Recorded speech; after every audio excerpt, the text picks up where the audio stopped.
জামাত হচ্ছে পাকিস্তানের মৌদুদিবাদী ইসলামী দল। আমাদের দেশে একটা প্রবাদ আছে, সেটা হচ্ছে জামাত কা বাচ্চা কবি নেই আচ্ছা, जो भी अच्छा ও সালা भी রাজাকার কা বাচ্চা। গত 15-20 বছর মানুষ ভোট দিতে পারে নাই। সেই নির্বাচনের মাধ্যমে একটি সরকার গঠিত হবে, সেই সরকার দেশ পরিচালনা করবে, মানুষ তার গণতান্ত্রিক অধিকার ফিরে পাবে, মানুষ তার ভোটের অধিকার ফিরে পাবে। এই জন্য গত 20টি বছর যাবৎ রাজপথে থেকে আন্দোলন করেছি।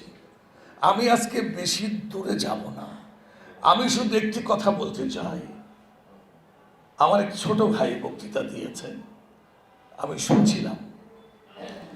আমাদের দেশে একটা প্রবাদ আছে, সেটা হচ্ছে জামাত কা বাচ্চা কবি নেই আচ্ছা, जो भी अच्छा ও সালা भी রাজাকার কা বাচ্চা। নিমক হারাম কা বাচ্চা বিএনপির ঘাড়ে উঠে বিএনপি তাদেরকে লালন পালন করে বাংলাদেশে রাজনীতি করতে সুযোগ দিয়েছিল। আজকে সেই বেঈমানির সাথে বিএনপির সাথে যে বেঈমানি করছেন, সেজন্য বললাম যে নিমক হারাম কা বাচ্চা। জামাত কোন ইসলামিক রাজনৈতিক দল নয়, এই কথাটা আমি বলি না, এই কথাটা বলেছেন গত 30 বছর যাবৎ আমরা শুনে আসছি। জামাত হচ্ছে পাকিস্তানের মৌদুদিবাদী ইসলামী দল,